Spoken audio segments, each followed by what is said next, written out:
નમસ્તે.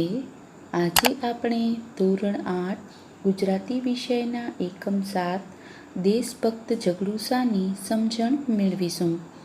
આ એકમનો સાહિત્ય પ્રકાર છે નાટક અને તેના રચયિતા છે શ્રી રમણલાલ પીતાંબરદાસ સોની.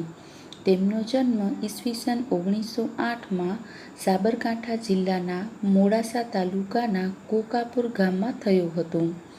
તેમનું મૃત્યુ ઈસવીસન 2006માં થયેલ.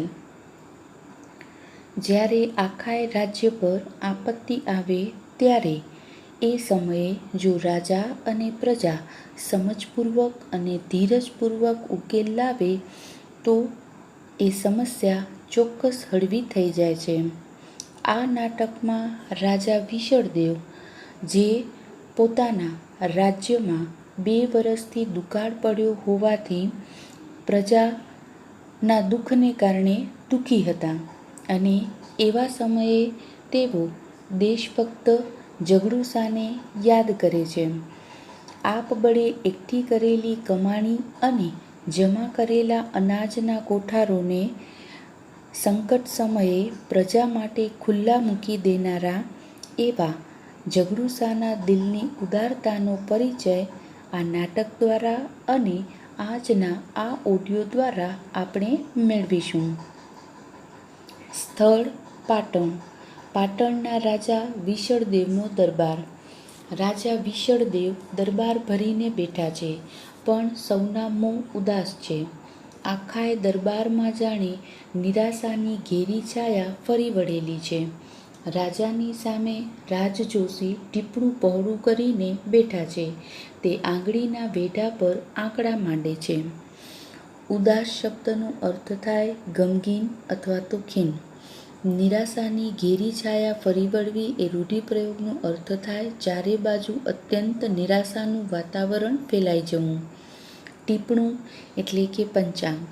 વેઢો એટલે કે આંગળી ઉપરના સાંધાની રેખા. આંકડા માંડવા એ રૂઢિપ્રયોગનો અર્થ થાય ગણતરી કરવી. આ નાટકનું સ્થળ છે પાટણ રાજ્ય અને પાટણના રાજા વિશળદેવનો દરબાર. રાજા વિશળદેવ દરબાર ભરીને બેઠા છે, પણ દરબારમાં બધા જ લોકો ગમગીન છે. આખાય દરબારમાં ચારે બાજુ અત્યંત નિરાશાનું વાતાવરણ ફેલાયેલું છે. રાજાની સામે રાજજોશી પંચાંગ પહોળું કરીને બેઠા છે. તે આંગળીના વેઢા પર ગણતરી કરી રહ્યા છે. રાજા કહે છે, તે જોશીજી, આ વર્ષે વરસાદ નથી શું? જોશીજી કહે છે, મહારાજ, મને થાય છે કે કાળવાણી ઉચ્ચારતા મારી જીભ કપાઈ કેમ નથી જતી? રાજા કહે છે, સમજી ગયો, હું સમજી ગયો.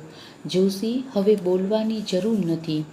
એટલામાં બહારથી ઘણા લોકોનો પોકાર સંભળાય છે.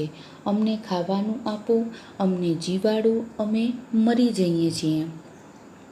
કાળવાણી એટલે કે અશુભ વાણી, ભયંકર આફત સૂચવનારી ભવિષ્યવાણી. જીભ કપાઈ જવી એટલે કે બોલવાની હિંમત ન થવી.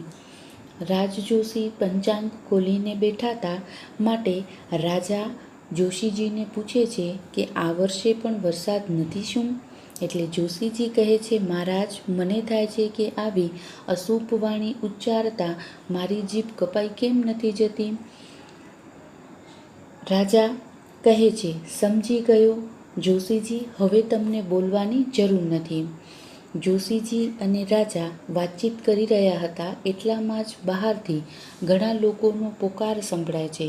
અમને ખાવાનું આપો, અમને જીવાડો, અમે મરી જઈએ છીએ. રાજા કહે છે, મારી રાંકડી રૈયત ભૂખે મરે છે. હવે તો એક આશા ઝઘડુસાની રહી છે. પ્રધાનજી એમને તેડી લાવવા કચ્છ ગયા છે. આજકાલમાં આવી જવા જોઈએ. દરવાન કહે છે, પ્રવેશી રાજાને પ્રણામ કરી, મહારાજ, કચ્છના શાહ સોદાગર શેઠ ઝઘડુસા પધાર્યા છે. પ્રધાનજી પણ સાથે છે. રાજા કહે છે, એકદમ ઉત્સાહમાં આવીને, એકદમ એમને અંદર લઈ આવ. દરવાન કહે છે નમ્રતાથી, મહારાજ, પ્રધાનજીએ કહેવડાવ્યું છે કે શેઠ ઝઘડુસા શાહ સોદાગર છે. તેમનો સત્કાર કરવા આપ પોતે. રાકડી શબ્દનો અર્થ થાય ગરીબડી. રૈયત એટલે કે પ્રજા. દરબાન એટલે કે ચોકીદાર, દરવાજા પર ઊભો રહી ચોકી કરનાર. શાહ સોદાગર એટલે મોટા પ્રતિષ્ઠિત વેપારી. બહારથી લોકોના પોકાર સાંભળી રાજા કહે છે કે મારી ગરીબડી પ્રજા અત્યારે ભૂખે મરી રહી છે. હવે તો બસ એક આશા જગડુશાની રહી છે. પ્રધાનજી એમને તેડી લાવવા માટે કચ્છ ગયા છે, આજકાલમાં આવી જવા જોઈએ. એ રાજા એટલું બોલે છે એ સાથે જ દરબારમાં પ્રવેશ કરે છે અને રાજાને પ્રણામ કરી અને કહે છે કે મહારાજ, કચ્છના શાહ સોદાગર એટલે કે મોટા પ્રતિષ્ઠિત વેપારી એવા શેઠ જગડુશા પધાર્યા છે. પ્રધાનજી એમને સાથે છે. રાજા કહે છે. દરબારના આ શબ્દો સાંભળી રાજા ઉત્સાહમાં આવી જાય છે અને કહે છે કે એકદમ એમને અંદર લઈ આવ. એટલે દરબાન નમ્રતાથી રાજાને કહે છે કે મહારાજ, પ્રધાનજીએ કહેવડાવ્યું છે કે શેઠ જગડુશા એ મોટા પ્રતિષ્ઠિત વેપારી છે, માટે તેમનો સત્કાર કરવા આપ પોતે. રાજા કહે છે, સમજ્યું, એમના સત્કાર માટે મારે જ સામા જવું જોઈએ. પ્રધાનજીની વાત સાચી છે. રાજા ગાદી પરથી ઊભા થઈ જાય છે. આખી કચેરી ઊભી થઈ જાય છે. પછી રાજા જગડુશાનો સત્કાર કરવા પ્રવેશદ્વાર ભણી જાય છે. સામેથી પ્રધાન જગડુશાને લઈને આવે છે.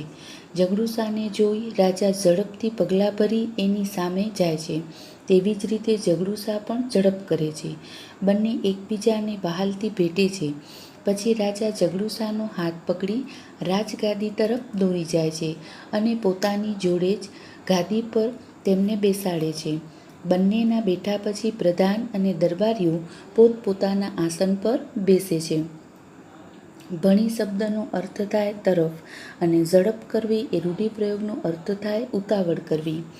દરબાને રાજાને કહ્યું કે પ્રધાનજીએ કહેવડાવ્યું છે કે શેઠ જગડુશા મોટા પ્રતિષ્ઠિત વેપારી છે, માટે તમે સત્કાર કરવા પોતે આવજો. એટલે રાજા એ સાંભળીને કહે છે કે સમજ્યો, એમના સત્કાર એટલે કે સ્વાગત માટે મારે જ સામા જવું જોઈએ. પ્રધાનજીની વાત સાચી છે. રાજા ગાદી પરથી ઊભા થઈ જાય છે. આખી કચેરી ઊભી થઈ જાય છે. પછી રાજા જગડુશાનો સત્કાર કરવા માટે, સ્વાગત કરવા માટે પ્રવેશદ્વાર તરફ જાય છે. સામેથી પ્રધાન જગડુશાને લઈને આવતા હોય છે. જગડુશાને જોઈ રાજા ઝડપથી પગલાં ભરી એમની સામે જાય છે અને તેવી જ રીતે જગડુશા પણ ઝડપ કરે છે. બંને એકબીજાને વહાલથી ભેટે છે.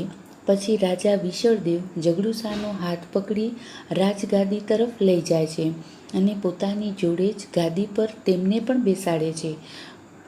રાજા વિશળદેવ અને શેઠ જગડુશાના બેસવા પછી પ્રધાન અને દરબારીઓ પોતપોતાના આસન પર બેસે છે. જગડુશા કહે છે, મહારાજ, ઓચિંતાનું કેમ યાદ કર્યો મને? રાજા કહે છે, સુખ દુઃખની વાતો કરવા શેઠજી, ગુજરાતમાં આજે 3 વર્ષથી કારમો દુકાળ ચાલે છે. જગડુશા કહે છે, એકલા ગુજરાતની કાં વાત કરું છું? આખા હિન્દુસ્તાનમાં આજે દુકાળ છે. સિંધ, મેવાડ, માળવા, કાશી અને ઠેઠ કંદહાર લગી આજે લોકો ભૂખે મરે છે અને પાનખરમાં પાંદડા ખરે તેમ ખરે છે. વખત એવો બારીક છે કે ભલભલાની લાજ જવાનો વખત છે. 7 કોટના દીકરાના મોંમાંથી બાપ બટકું રોટલો કાઢી ખાય છે. મુઠ્ઠી ધાન સારું મા બાપ છોકરાને વેચે છે. સી ખબર શું થવા બેઠું છે. કારમું એટલે કે ભયંકર, ઠેઠ એટલે કે છેક. કંદહાર એ ઈરાન દેશનું એક શહેર છે. લગી એટલે કે સુધી. પાન ખરે તેમ ખરવા એ રૂઢિપ્રયોગનો અર્થ થાય એક પછી એક માનવી મૃત્યુ પામવા. લાજ જવાનો વખત આવવો એટલે કે આબરૂ જવાનો પ્રસંગ આવવો. 7 કોટનો દીકરો એટલે કે ખૂબ લાડકો દીકરો અને સારું એટલે કે માટે. જગડુશા રાજા વિશળદેવને પૂછે છે કે મહારાજ, ઓચિંતાનું મને કેમ યાદ કર્યો? એટલે રાજા વિશળદેવ કહે છે કે સુખ દુઃખની વાતો કરવા. ગુજરાતમાં આજે 3 વર્ષથી ભયંકર દુકાળ ચાલી રહ્યો છે. એટલે ઝઘડુસા કહે છે કે એકલા ગુજરાતની જ તમે કેમ વાત કરો છો? આખા હિન્દુસ્તાનમાં આજે દુકાળ છે.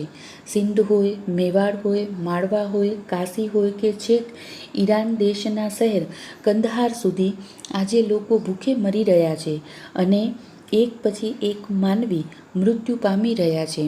વખત એવો નાજુક છે કે ભલભલાની આબરૂ જવાનો વખત છે.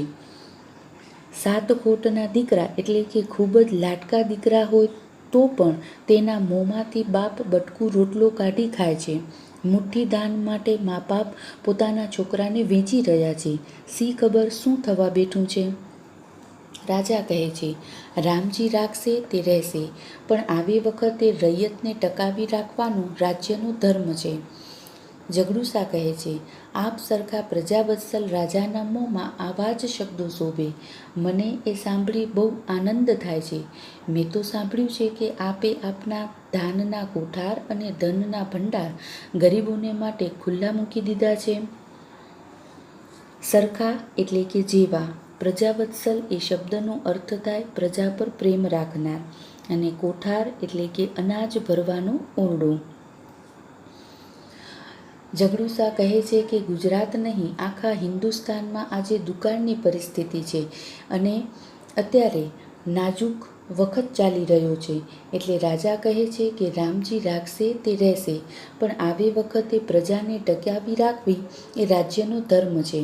એ સાંભળતા જ ઝઘડુસા કહે છે કે આપ સરખા પ્રજાવત્સલ એટલે કે પ્રજા પર પ્રેમ રાખનાર રાજાના મોંમાં આવા જ શબ્દો શોભે.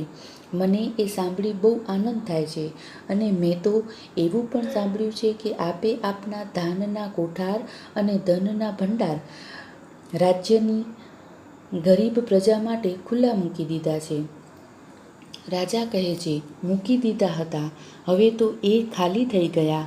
હવે મારા ધનના ભંડાર અને અન્નના કોઠારોએ ખાલી ખમ પડ્યા છે અને રૈયતના પેટનો ખાડો તો હજી ઊણો ને ઊણો જ છે.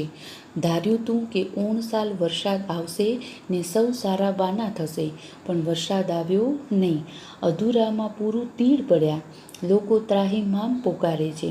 એટલામાં બહારથી પોકાર આવે છે, અમે મરી જઈએ છીએ, અમને જીવાડો, અમને જીવાડો, અમને અનાજ આપો. પેટનો ખાડો ઊણો રહેવો એટલે કે ભૂખ દૂર ન થવી. સાલ એટલે કે આ સાલ. સૌ સારા વાના થવા એટલે કે બધી રીતે સારું થવું, શુભ પરિણામ આવવું. તીડ એટલે પાકનો નાશ કરનાર એક પાંખાડું જીવડું.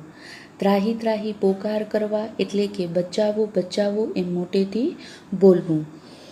રાજા કહે છે કે મેં ધાનના કોઠાર અને ધનના ભંડાર રાજ્યની પ્રજા માટે ખુલ્લા મૂકી દીધા હતા, પણ હવે તો એ ખાલી થઈ ગયા છે. હવે મારા ધનના ભંડાર અને અન્નના કોઠારો ખાલી ખમ પડ્યા છે અને પ્રજાના પેટનો ખાડો તો હજી ઊણો ને ઊણો જ છે.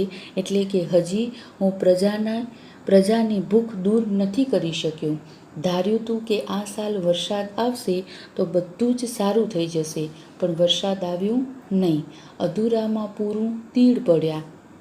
લોકો ત્રાહિમામ પોકારી રહ્યા છે. એટલામાં તો બહારથી પોકાર આવે છે, અમે મરી જઈએ છીએ, અમને જીવાડો, અમને જીવાડો, અમને અનાજ આપો.